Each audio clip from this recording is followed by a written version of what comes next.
অধিকাংশ রাজনৈতিক দলগুলোরই পরিচালন ব্যয় নিয়ে ধোঁয়াশায় থাকে সাধারণ মানুষ। দলের নীতি নির্ধারকরাও নিজেদের অতি অভ্যন্তরীণ বিষয়টি জনসম্মুখে প্রকাশ করতে ইতস্ত বোধ করেন। ফলে কিভাবে রাজনৈতিক দলগুলো তাদের অর্থ সংগ্রহ করে, কিভাবে খরচ করে, এসব নিয়ে সন্দেহ দানা বাঁধে জনগণের মনে। তবে এদিক দিয়ে নতুন রাজনৈতিক দল জাতীয় নাগরিক পার্টি কিছুটা সাহসের পরিচয় দিয়েছে বলা যায়। দলীয় আর্থিক নীতিমালা প্রকাশ করে তারা জানিয়ে দিয়েছে কিভাবে চলবে তাদের দল, কারা কিভাবে তাদের ডোনেট করতে পারবেন, দল কোন কোন খাত থেকে আয় করবে সে বিষয়টিও পরিষ্কার করেছে তারা। রাজনীতির মাঠে নামা নতুন দলটির এই উদ্যোগ এরই মধ্যে প্রশংসা করতে শুরু করেছে সব মহলে।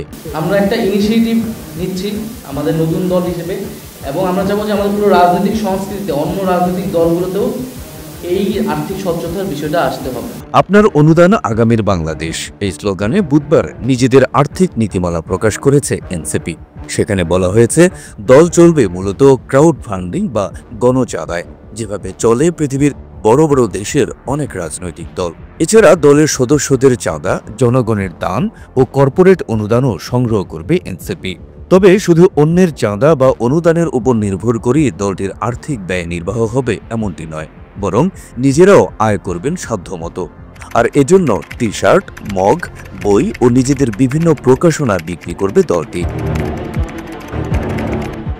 সূত্র জানায় দলের নিবন্ধন পাওয়ার পর প্রবাসীরাও অনুদান দিতে পারবেন।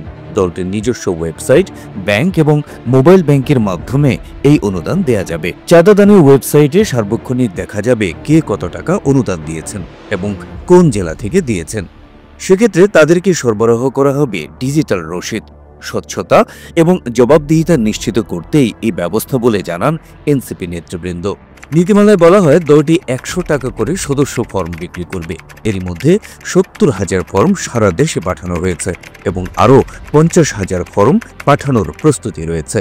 ফর্ম বিক্রি এবং সারা দেশের কমিটির সদস্যদের অনুদানে 2 কোটি টাকা অর্থ সংগ্রহের লক্ষ্যমাত্রা নির্ধারণ করা হয়েছে। এনসিপি এই তহবিলের নাম দিয়েছে নাগরিক আমানত।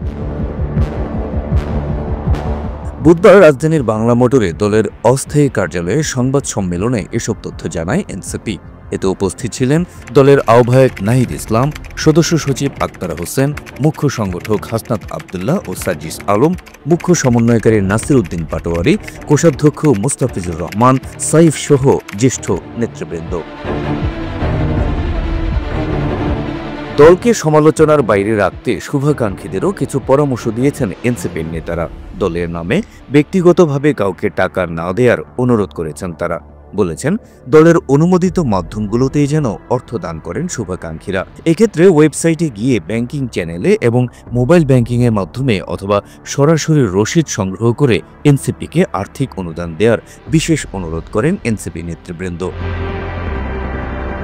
নতুন রাজনৈতিক বন্দোবস্তের প্রতিশ্রুতি দিয়ে গঠন করা দল এনসিপির এই আর্থিক নীতিমালা প্রকাশকে সাধুবাদ জানাচ্ছেন অনেকেই। তবে শেষ অবধি স্বচ্ছতা আর জবাবদিহিতার চ্যালেঞ্জ কতটুকু মোকাবেলা করতে পারবে এনসিপি, সেটি এখন দেখার বিষয়।